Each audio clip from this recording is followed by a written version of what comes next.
Alemania y Polonia son dos países europeos que comparten frontera de norte a sur.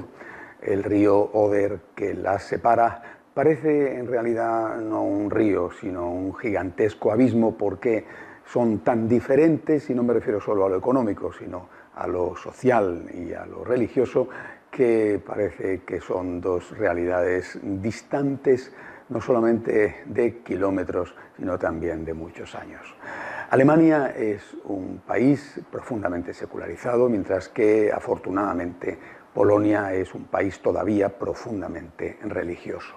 Esta semana, de nuevo, un obispo alemán, en este caso un cardenal, ha sido protagonista. Me refiero al cardenal Joseph Cordes, que ha sido presidente del Pontificio Consejo Justicia y Paz y que ha salido al público diciendo abiertamente que está en contra de lo que defienden la mayoría de los obispos alemanes dirigidos por el presidente de su conferencia episcopal, el cardenal Marx, arzobispo de Baviera.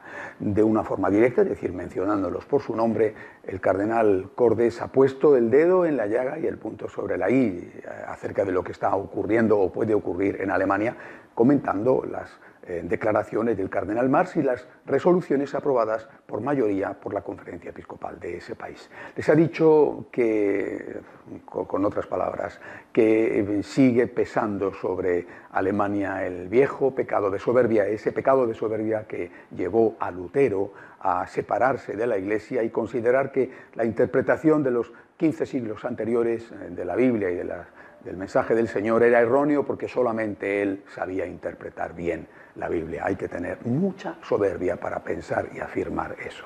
Pues el cardenal Cordes les ha dicho algo parecido a sus colegas obispos alemanes. Repito, Cordes también es alemán. Y les ha dicho que siempre hay en Alemania un complejo antirromano. Repito, es una forma distinta de decir lo mismo, de decir que hay un problema de soberbia, que a ellos, los del norte, los ricos, los eficientes, no les van a enseñar nada los latinos del sur, que son mucho más perezosos, vagos, incompetentes, etc. Eso es lo que ellos dicen o piensan, o por lo menos muchos de ellos. Repito, un alemán Cordes ha puesto el dedo en la llaga, el punto en la i.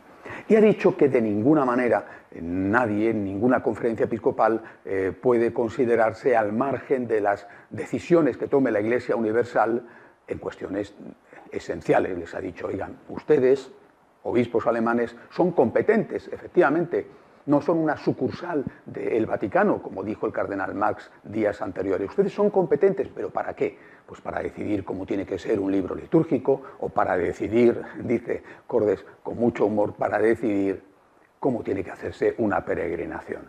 Pero para cuestiones que afectan al dogma, a la pastoral, a la Iglesia Universal, no puede ser que cada iglesia legisle por su cuenta. Esto es de sentido común. Lo malo es cuando el sentido común se convierte en el menos común de los sentidos.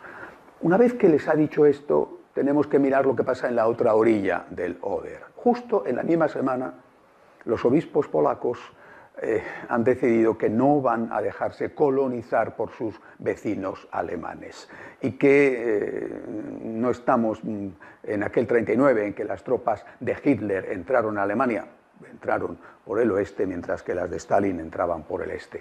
Que no estamos en esa época, aunque ahora no se trata de que los tanques alemanes quieran conquistar Polonia, se trata de que hay también un intento de colonización, en este caso religiosa, por parte de los vecinos alemanes hacia los vecinos polacos. Y los obispos polacos no están dispuestos a consentirlo. Es decir, ellos, públicamente lo ha dicho el presidente de la Conferencia Episcopal Polaca, están decididos a luchar para que se preserve el patrimonio que su santidad Juan Pablo II, polaco, dejó para la Iglesia Universal en los temas de familia y de vida. Sí, cuando llegó en el año 78 Juan Pablo II al trono de Pedro, la Iglesia estaba a la deriva con una profunda sensación de caos y Juan Pablo II consiguió, poniéndose al frente del timón de la Iglesia, consiguió que esa Iglesia se enderezara. Hoy podemos estar ante una situación semejante. También da la sensación de confusión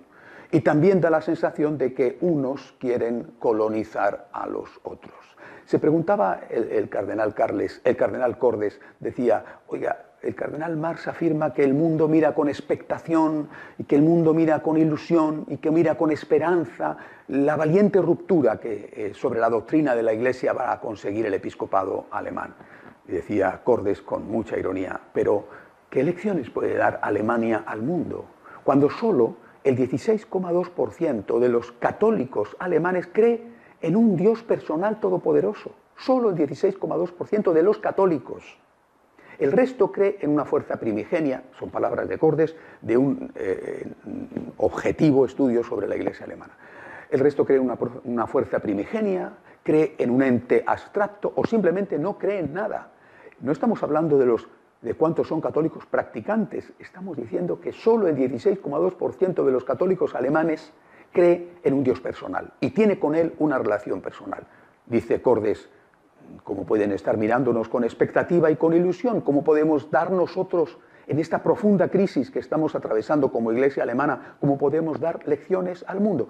En cambio, en la otra orilla, los polacos siguen con las iglesias llenas y con los seminarios llenos. Y como decía, su conferencia episcopal está decidida a salvaguardar ese patrimonio de su paisano San Juan Pablo II. Y para eso, esta misma semana, ha costeado una campaña publicitaria en las vallas de las carreteras, de las calles de su país, una campaña muy inteligente en la cual dicen, el concubinato es pecado.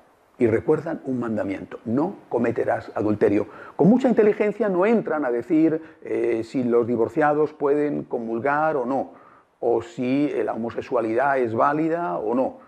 Recuerdan la doctrina de 2000 años, el concubinato es pecado, no cometerás adulterio. Está dicho todo, es suficientemente claro el mensaje, el concubinato es pecado. Vivimos en una realidad difícil y tensa, en una realidad en la cual unos que miran con soberbia a otros pretenden imponerles su visión sobre el mundo y sobre la Iglesia, una visión con los datos fracasada, vamos, que el 16,2% de los católicos en Alemania crean que Dios es una persona y que pueden tener con él una relación, que pueden pedirle ayuda, por ejemplo, es señal de la profundísima crisis que vive esa Iglesia y que no se va a resolver por la vía de la liberalidad y de que cada uno haga lo que quiera. Oiga, pero si es que ya lo hacen, no hace falta que usted le dé el permiso, es que ya lo hacen. Y desde luego no se puede colonizar a los que no han caído, gracias a Dios, aún en esa profunda crisis. De todas las formas, siempre tengo la misma impresión. Aquí hay un personaje con el cual generalmente no echamos cuentas, que se olvida. Me refiero al Espíritu Santo. Lo mismo que el Espíritu Santo actuó, sigue actuando. Lo mismo que intervino para poner en el trono de Pedro a San Juan Pablo II, pues sigue actuando también en este momento. Vivimos con el Papa Francisco, que también él ha sido puesto por el Espíritu Santo, y estamos seguros de que el Espíritu Santo será quien de verdad tenga la última palabra en esta confusión que hay cada vez más fuerte en la Iglesia. Hasta la semana que viene, si Dios quiere.